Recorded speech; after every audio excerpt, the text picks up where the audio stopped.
It's a gorgeous spring afternoon in New York City, and I'm going to the grocery store. If you can hear it, you'll have to excuse the rattling of my lock and things in my basket. This camera seems to pick up everything, and it makes it sound horrendous. I have several grocery stores within a couple blocks of my apartment.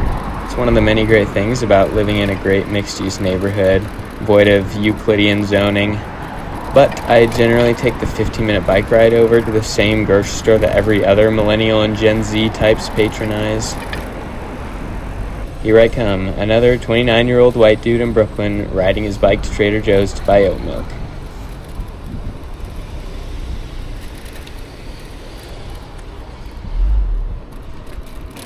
We'll briefly cover the ride there, but I mostly want to highlight an uncut ride of Court Street on my way home.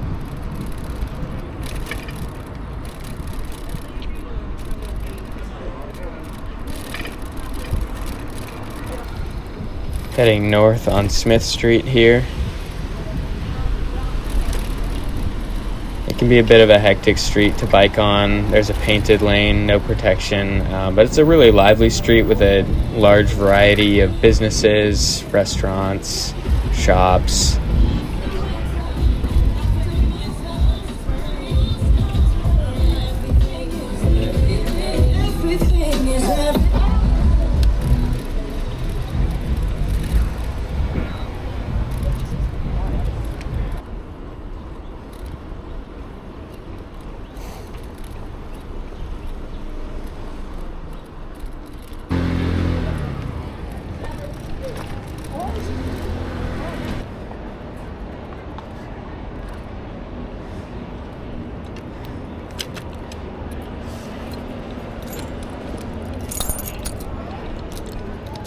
Gonna lock up here and head inside.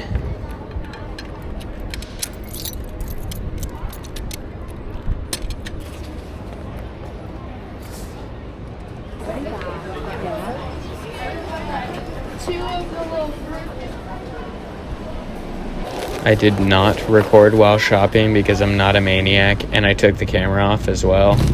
I already look ridiculous enough with this thing outside of a store, let alone inside.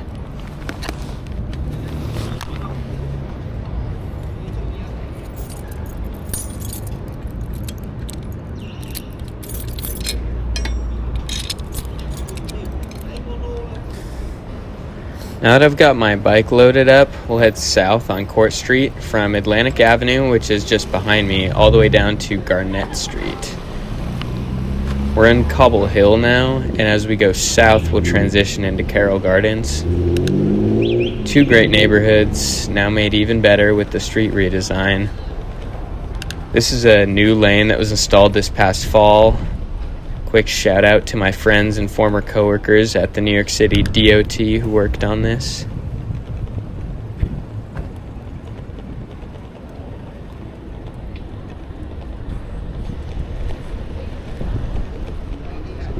So shortly after the installation of this bike lane, a group of businesses along the corridor filed a lawsuit against the city on terms of both danger as well as harm to their business.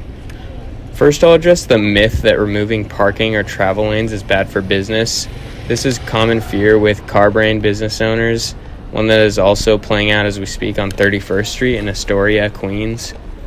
There's been a variety of studies, including in New York City, where data has proven that adding bike lanes to a corridor actually helps business.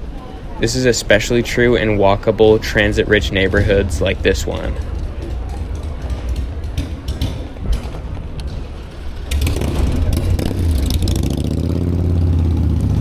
The other reason cited in this lawsuit was danger. This can be attributed to a false perception of danger that some groups have with bike lanes. For some reason, people have no issue with a 3-ton car flying past them, but the second a bicycle flies past as they step into the street without looking, they're up in arms, which is insane considering that a bike won't kill you, but the car will.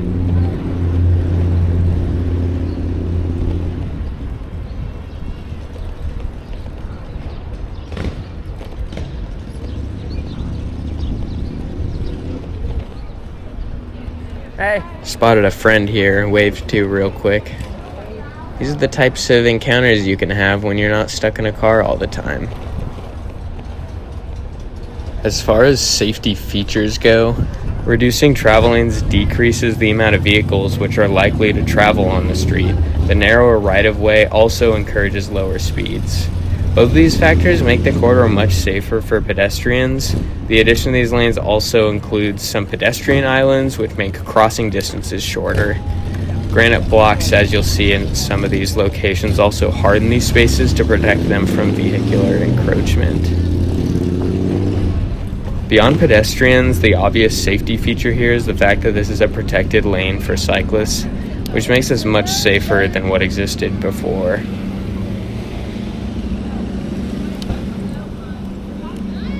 Improving accessibility and safety of the built environment has a strong history of improving the lives of more users than those the improvements were even for. For example, after the Americans with Disabilities Act was passed in 1990, pedestrian ramps/curb cuts became required, and as municipalities started installing these at intersections, all sorts of user groups found them to be helpful, whether that be a parent with a stroller, older adults who struggle to step up grade changes, or a kid skateboarding down the sidewalk who hasn't learned how to ollie up the curb yet. Bike lanes are generally no different. Like I mentioned, these improvements were intended for cyclists, but also are important safety improvements for pedestrians. And it's important to note that bike lanes and sidewalks can effectively move more people per hour than a travel lane full of personal vehicles. If it's a bus lane, that would be a different story, but when it comes to efficiency and urban mobility, prioritizing anything but personal vehicles is generally the way to go. I am going to have a bit of grace and won't say personal vehicles don't belong here on Court Street like I say about the majority of Manhattan, but I would bet that a large portion of personal vehicles driving down Court Street really don't need to be here. In fact, data collected by the DOT even prove that people do not generally drive to Court Street. Also, like I mentioned earlier, research shows that the lanes will actually help increase business for the merchants along Court Street, not detract from it. So anyways, beyond controversy and proving the importance of this lane, it's a pleasure to ride and it makes this street so much better. Court Street is an amazing street through the heart of two really great neighborhoods, and it's filled with long-standing businesses and a great variety of shops and food. In fact, my favorite pizzeria is up here, F&F. Court Street is up there with what I would nearly describe as perfect city streets. It's an effective, safe, multimodal street with great businesses, decent trees, attractive building stock, including lots of pre-war buildings, and what I would call density without monstrosity. What I mean by that is that these are mostly 3 to 5 story building heights, which are ideal for sight lines and the feeling of a human scale city, while offering appropriate density with mixed use building types. I'm not opposed to taller buildings and skyscrapers. I'm definitely fascinated by those as well to a certain extent and don't necessarily take issue with them, but regulated building height is part of what makes an ideal city to me. There's a reason that some cities, like Paris, for example, have a height limit, and why most cities have zoning codes regulating building height depending on the zoning district.